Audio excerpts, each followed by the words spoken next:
হেই, সবাইকে পয়লা বৈশাখের অনেক অনেক শুভেচ্ছা। সবাই খুব ভালো থাকো, খুব ভালো কাটুক বছরটা।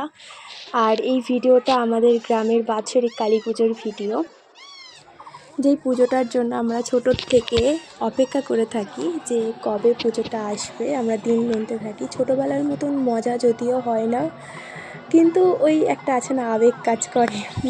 তো মায়ের মন্দিরের ব্যাপারের কথা কিছু বলি, মায়ের কথা কিছু বলি তোমাদেরকে।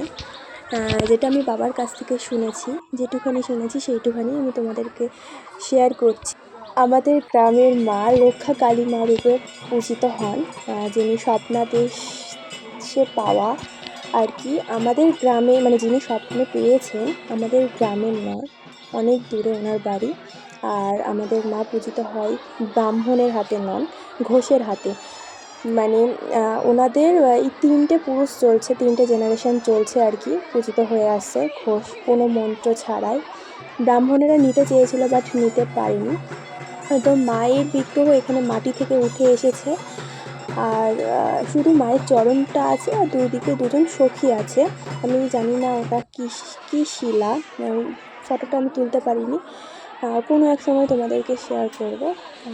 আর এখানে পাঠা বলি হচ্ছিল, সেই নিয়েই আর কি আমরা কথা বলছিলাম যে পাঠা বলিটা এখনও কেন হয়। হ্যাঁ, আরেকটা ব্যাপার হচ্ছে পুজোটা আমাদের চৈত্র মাসেই হয়, চৈত্র মাসের লাস্টের মঙ্গলবারের আগের মঙ্গলবার। যদি 3-4টেও মঙ্গলবার থাকুক বা 5টাও থাকুক, একটা মঙ্গলবার সবসময় লাস্টে থাকবে, তার আগের মঙ্গলবারই পুজোটা হয়। আর দিনের বেলা হয় আমাদের এখানে পুজোটা। আর এখানে মামি যেহেতু মানসিক করেছিল ওই ছাগ বলি দেওয়ার জন্য, তো সেই ব্যাপারটাই মামি বলছিল যে মানসিকের ব্যাপারটা আবার কিরম মানুষ 10 কেজি পাঠা বলি দেবো, এরম মানুষ মানে পাঠা দেবো, এরম মানুষ 10 কেজি দেবে, এখানে 23 কেজি হয়েছে। লাস্ট চৈত্র মাসে লাস্ট মঙ্গলবার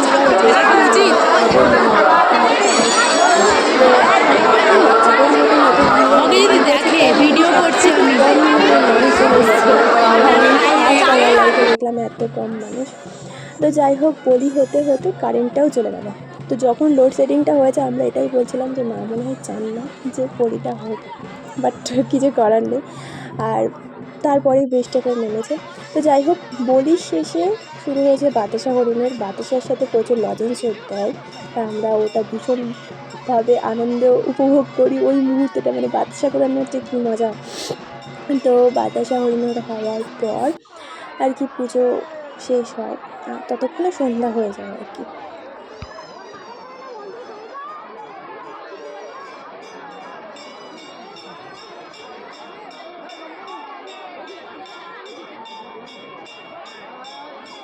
আর এটা আমার বান্ধবী আর বান্ধবীর ছেলে। তো আরও অনেক কিছু বলার হয়তো ছিল, হয়তো কিছু ভুলও বলেছি, ভুল অবশ্য বলিনি, আমি যেটুকুনি জানি সেটুকুনি বলেছি। আর এই যে মায়ের যে মন্দিরটা আছে, মন্দিরটা এখনও পর্যন্ত কমপ্লিট হয়নি, 3-4 বছর ধরে কমপ্লিট হচ্ছে আর কি মন্দিরটা। তো এখন মাকে যেখানে রাখা হয়েছে ওটা হচ্ছে বাবার মন্দির, মানে শিব ঠাকুরের মন্দির আর কি, শিব ঠাকুরের ঘরেই মাকে রাখা হয়েছে। তো মায়ের মন্দিরটা কমপ্লিট হতে এখনও হয়তো বছরখানেক সময় লাগবে। প্রচুর পরিমাণে বড় হচ্ছে মন্দিরটা। আর সবার প্রথমে তো ছিল মাটির মন্দির, যেটা আমি দেখিনি। আমি যেটা দেখি মাটির মন্দিরের পরে একটা মন্দির করা হয়েছিল, বাট ওই মন্দিরটাও ভেঙে ভেঙে যাচ্ছিলো। তারপর ওই মন্দিরটা সরিয়ে 2-3 বছর হচ্ছে এই মন্দিরটা করা হয়েছে। আর এই যে পুজোর শেষে আমরা প্রসাদ নিয়ে আর কি বাড়ির দিকে রওনা দিচ্ছি। আর আমাদের বাড়িতে শুধু আমার দিদাই এসেছিলো, আর কেউ আসেনি। আর মেলা বলতেই হাতে গোনা কয়েকটা দোকান ছিল, আর পুরো মাঠে কাদায় কাদা, যদিও আমি সেদিন যাইনি, তারপরে একদিন মেলায় এসেছিলাম দিদাকে নিয়ে। আর এটা আমার দিদা। তো এই ছিল ভিডিওটা।